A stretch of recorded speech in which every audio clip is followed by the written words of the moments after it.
Hello and welcome to this, our first episode of Arthritis Wellness Conversations. This is going to be a series of videos with and for those of us that are living with arthritis. Our goal is to bring you conversations relating to real life, day-to-day experiences of people that are living with arthritis and to focus on how we can support our emotional, physical health and well-being. My name is Sandra Sova, and on each episode, I'll be joined by a researcher or scientist from Arthritis Research Canada, along with members of the Arthritis Patient Advisory Board. We sincerely hope that you'll enjoy hearing from our panel and that you'll gain insights and inspiration from individuals that are just like you living with arthritis. On today's episode, we are going to be taking a look at something that is currently on top of mind for everyone, and that is COVID-19. Joining me today on our panel is Dr. Diane Lacaille, Associate Scientific Director and a Senior Scientist for Arthritis Research Canada, along with members of the Arthritis Patient Advisory Board. We've got Eileen Davidson, Nikki Bhatti, Susan Lee, Trish Silverston Lee, and Shannon McQuitty. Thank you everyone for being here today. I think it is really great for us to gather together. As everyone who is watching this can see, all of us are practicing physical and social distancing. We are coming to you via video link from our own homes. So we, just like you, are staying at home and practicing the social and physical distancing. What we would like to do is to get into a conversation that is specific to those of us that are living with arthritis and what that has sort of meant as we've been navigating through the past several weeks with this whole thing that's known as a global pandemic. No one was expecting this to happen. And I'd kind of like to open it up to the panel and do a roundtable and sort of ask, has anything changed for you as a result of what is currently going on? Because I know for myself, a lot of things have stayed the same, but a lot of things have changed. Shannon, what's changed for you? I think physically the way that I do things hasn't changed too much. I'm more cautious about touching public buttons. I take a bandana with me, make sure my hand's covered. Normally I would use my sleeve, but I'm just always taking an extra cloth with me so I can pick up and touch items in the grocery store.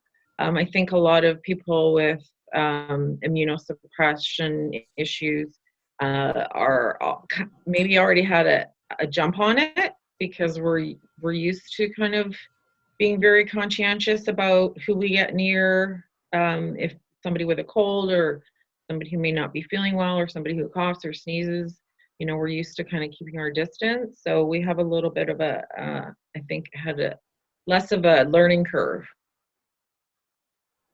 Yeah, does anyone else kind of resonate with that? I know I experienced that as well. It's just like I was kind of always in that range. What about you, Eileen?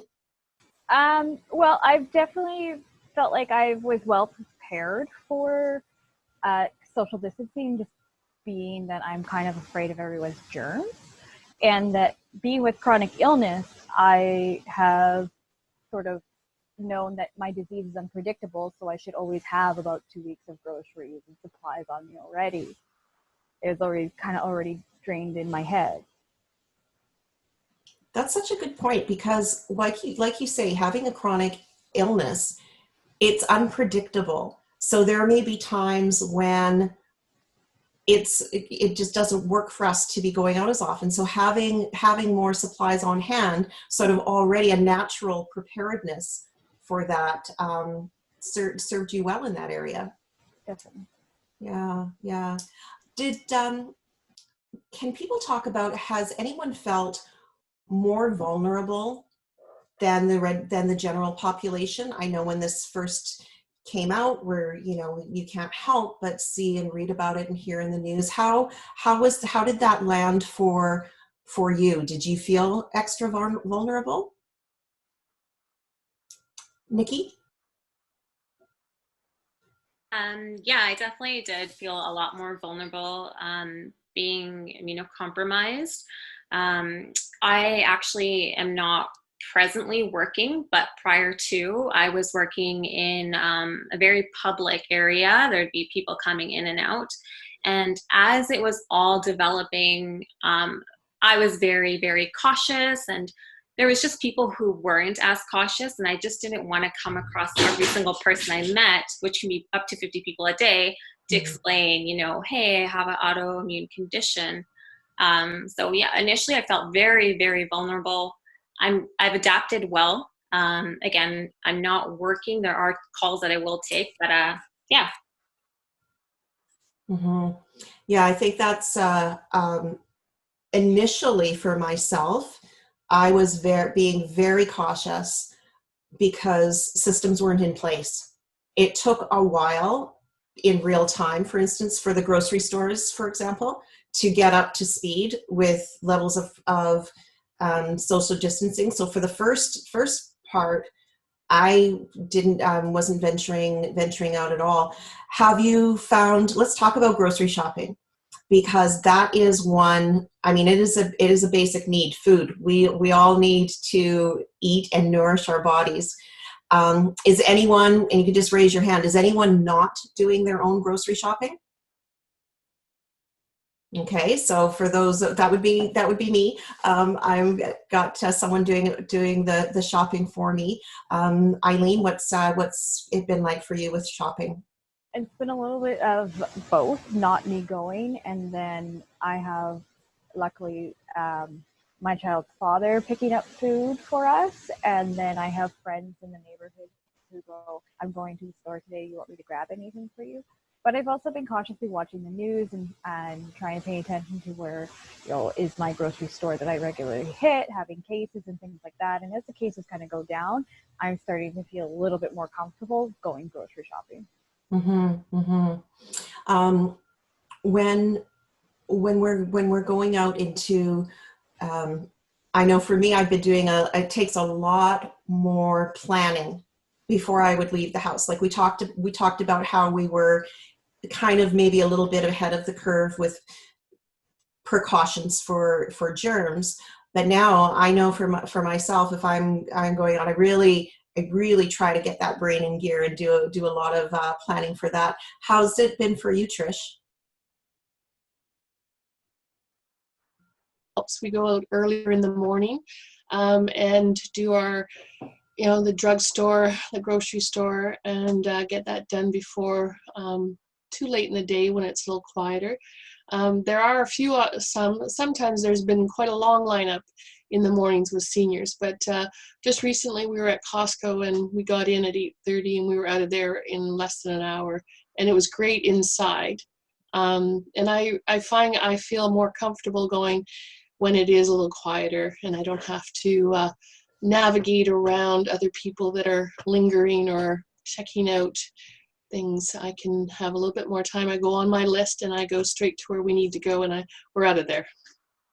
But I like having that opportunity in the morning for seniors and people with compromised immune systems to have those opportunities at some of these different outlets. Mm-hmm. Eileen? Touching base on the hour for people who have compromised immune systems that are also not elderly can be a challenge, because I tried that and I was swarmed by grocery store employees and security guards questioning why I was in the store during that hour. So it was kind of like dealing with that I'm parking in the disabled parking spot and I don't look disabled thing times 1,000. It really was, it set my anxiety off quite a bit. So I tend to just try and find those really quiet hours where nobody's rushing in to go. Yeah, I mean, I'm looking at this panel right here, and I don't think any of us look like senior citizens, and so that's a valid point. I mean, I mean, we always want there to be kindness and there to be that understanding, but I mean, you make such a good point that it's very similar to what some of us may have run into with using a handicap parking spot. And it's unfortunate that in spite of, as well as dealing with being concerned about going out, doing all these shopping, but then to have that as well, has that been consistent? Was that just at the beginning, or are you still finding that's an issue? I have not tried it again. Okay. I was so uncomfortable that I did not try it again. Yeah. No, that's I mean, that's just and that was the feeling different because of the COVID situation, as opposed to if you maybe would get pushback from like a parking situation. Did this feel a little bit heavier in some way? Yeah, I've never had about 5 or 6 people question me all at once why I'm going into something that's for me. And I literally said to them, I'm like, you're going to get a bunch of people who look too young and don't look ill coming in during this time. Get used to it. Good job. Yeah, no, I like that. So one of the things that is definitely happening just from the conversation that we've been having here is that we're limiting our interactions and maybe how much we're going out. With all of that and everything else, let's do a check-in on how we've been doing emotionally and mentally. Has anyone experienced any sort of things that they've experienced from how they've been feeling emotionally during this time? Shannon? I think it's definitely a higher degree of anxiety in and outside the house. Outside when you're having to be around other people, and then just general, more general, existential crisis type anxiety. And what I did was kind of give myself a window every day to feel that, and it's because in BC here we've had, I think, such great management of it that the last day or two, as we've seen things improve with the statistics and the curve, that it's my anxiety I've noticed has definitely gotten better over the last day or two. But yeah, It's been a real struggle because it's been going on for so long. So I think it also compounds. How are people feeling about an increased sense of isolation? And so, because we're not going out, we're here at home flattening the curve. How much has that aspect changed for your weekends? Does it look different? Anybody? Susan? I know for me it has. I used to go and see my mom and sister every single week, or like 2-3 times a week. And now I don't, because I'm scared that either I'm carrying something or they're carrying something, because my husband goes out and works and sees people sometimes. And so I just don't know if I'm catching anything, or I'm still going to see doctors physically. So I don't know if I'm carrying anything. And so I don't want to get to my mom, who's a senior now as well, right? Yeah, I think that's valid, right? Because it's and that again, so many of these things tie in together. So that's the isolation, and then that has feelings, how we're feeling emotionally with that. It's just so different. How has that been for you, Eileen? When I was first diagnosed with RA, I felt a lot of grief, because there was so much that I was loss that I was experiencing, not being able to do what I used to do before. So I've actually kind of noticed with the isolation and then just everything, kind of all the devastation going on in the world, that I'm experiencing levels of grief that I went through 5 years ago when I was originally diagnosed. And that has definitely played a role in my mental health, because my anxiety's heightened with everything that's going on. You're scared going out in public. And so, yeah, it's felt similar to when I was first diagnosed, and I'm recognizing the grief is causing that. Mm-hmm. Mm-hmm. Trish? I think over the years I've always battled depression, but I've never called it depression. I've always called it my funk or my fog, and I've had a tendency to hibernate or to cocoon, as we can call it. And this self-isolation kind of leads you, kind of pushes you into that, and you're trying to fight it. So one is you're fighting your own issues of the funk or the fog, or feeling like you're struggling and can't cope. And then this kind of gives you another layer of it. And it's just a lot of extra work to get through every day. And there have been days that I stay in my pajamas all day, like I have in the past several years. I kind of go through those weeks or few days. And I think that's the biggest thing, is trying to get dressed in the morning, and feel like I am got a purpose, or I'm going to somewhere. Like I'm not just staying here in the house, that I'm getting dressed. I've got a purpose that day, and I try to have a schedule that I've got something to look forward to that day, because that can help keep me moving forward. I don't think I have as much the anxiety, and for some reason I'm sleeping better than I have in years. And I don't know why, because you'd think it would be the opposite but I'm usually getting 3 to 4 hours of sleep, luckily, at night. But lately I've been getting 6 and 7 hours. So that's the only thing that I can understand, that this is a positive, but I'm still kind of wanting to cocoon and hibernate. And I have to push through that. Mm-hmm. Yeah, for sure. But I think that that's true for a lot of people. Has anyone had any doctor appointments, or had to go for an infusion, or check in with their rheumatologist during this time? Shannon, I see some head nodding. Yes, I've had 2 infusions actually during the process, and done one audio video kind of appointment with my GP for prescription refill. So that was nice not to have to go into the office, which always gives me anxiety anyway. So the infusions were a little bit of a struggle at first, because they were closing certain centers down, and I wasn't sure if I'd be able to get my infusion at my infusion room. So I, for my anxiety at the time, was to come up with a plan B. So I did what I had to do to make arrangements to plan B a different infusion room. And I worked with the drug company on that for my biologic, with my caseworker at the, the patient support at the drug company. So they were awesome about it. Whether I ended up not needing it, but it definitely lowered my anxiety level, knowing I would get my infusion on the day that I needed to get it. Yeah, regardless. Yeah, for sure.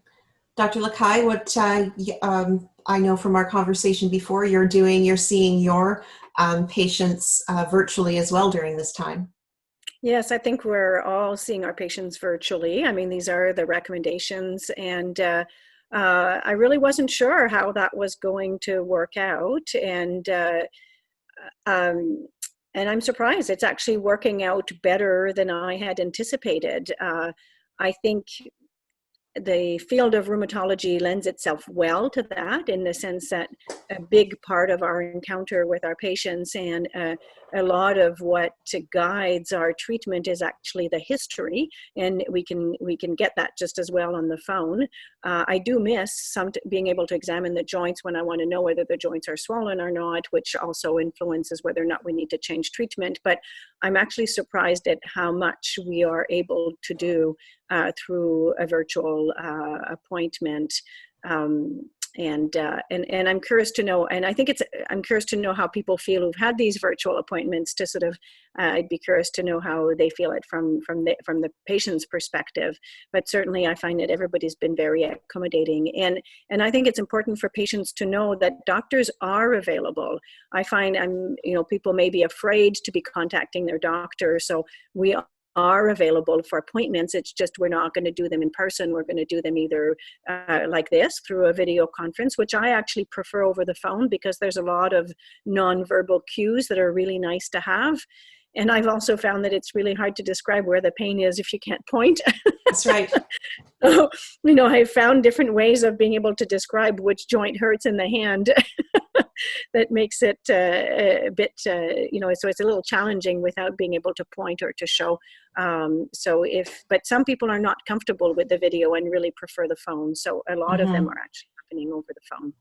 But I think it's important for people to know that we are available and we're doing all of our encounters virtually. Except if people go in the hospital or in the emergency room, or if you see your family doctor and there's something that's deemed to absolutely need an in-person contact, then they will have arrangements for that. Did you have an experience to share, Eileen? I did. So I actually had to switch medications basically because I was unable to go into my infusion clinic. It was a big dramatic experience where I decided I was going to take an Uber to go to my infusion because I didn't feel safe taking transit at that point. And I hang up on the Uber, and then I get a call from my rheumatologist saying, don't come into the clinic. Some doctors have been exposed. You have to go on self-injection from my biologic. So that was kind of an ordeal. And unfortunately, I don't find the self-injections to be nearly as effective. So I'm a little sad that it's changed my medication plan. Yeah. But about the meetings going forward with telehealth services, I think with people living with chronic fatigue, it is absolutely marvelous for juggling and balancing all that we need to do with our fatigue. That's a good point. Yeah, go ahead.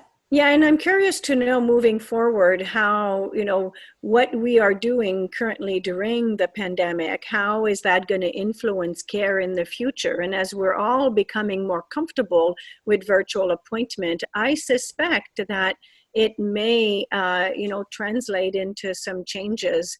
I don't think we want to replace all in-person appointments with virtual appointments, but I think it may increase everybody's comfort, and I think it may lead to the development of models of care where not all of the interactions are necessarily in person, and some interactions may be virtual. So that we have a blended model that may meet everybody's needs. So I think it's sometimes these kinds of situations, you have to be creative, and sometimes that creativity actually leads to change in practice patterns afterwards. And I suspect I think it was already coming, but I suspect that this will lead to some changes in how we do medicine in the future. That's a really good point, and that leads into our final question and topic. We've got about 4 minutes left. I wanted us to just go around and say, can you identify what has been maybe a silver lining or an upside that you've sort of discovered through these past several weeks? Something that you'd like to maintain? Or any tips or advice of tips and techniques? Nikki, yes, please. Yeah, I actually started cooking a lot more. I wasn't as comfortable. I had my simple recipes that I was doing. And so now I have more complex of things that I've tried. And my husband and I, we used to eat out, I'd say twice a week. And we, I think, have only had one outside meal in 6 to 7 weeks. So, yeah. Yeah, for sure. Anyone else that something that you'd like to share with others that are living with arthritis to how to successfully navigate this time? Shannon? I was actually thinking that it was I had two things. One, the on the computer. If you're not if you've got something non-arthritis related, like you've got the flu or a cold, but you've waited, you've been waiting for your appointment, or you would like to speak to your rheumatologist. It's not something that necessarily needs a physical exam, but you can still have that appointment. And a lot of people might be more comfortable with that now as an option. And the other thing was that I think the general public and now the world will know have more understanding of how people with chronic conditions live. That's such a good point. Trish, do you have something to share? I've always been a very busy person. I've always had a lot of activities, whether it was work or social. And I find this last 6 weeks just kind of spending more of me time and trying to work through some things. And I think being kind to myself and also not having as high expectations of the social expectations of, going out and doing things with friends or family. Now I can do Zoom and I can still get better energy, and I can actually deal with it a lot better instead of sometimes having to say no. So I think that's kind of being able to say no and also being able to be kind to myself. I think that's important, is, taking the time, smell the roses. Absolutely. I love that. And sort of this pandemic has given us the green light and the permission to say no. I like that, being kind to ourselves and doing that, all that sort of stuff. I think that there's a lot that can be learned from that. This has been fantastic. I know it's like sitting in the living room and having a chat together. We've got just over a minute to go. Dr. Lacaille, did you have something to share? Yeah, I think for me, I'm spending a lot of time on Zoom because I've got lots of meetings, and although I've been used to using it for work, I wasn't used to using it for my personal life, and it's made me realize that I can have more social connectedness with people that are meaningful to me through using these platforms in my personal life than I had used to before. So my family, I'm originally from Montreal, and my family is in Quebec, and I'm realizing, why don't I use these more to connect with, to talk to my 88-year-old mother and to connect with other people. We've done, our families, both my husband's and mine, are all over, and we've had these family Zoom calls for Easter. We're going to do one for Mother's Day. And I'm thinking, why didn't I even think of doing this before? Why did we have to wait for COVID to do this? Thank you for joining us for this Arthritis Wellness Conversation. For more information, go to arthritisresearch.ca. I'm Sandra Sova, and we'll see you next time.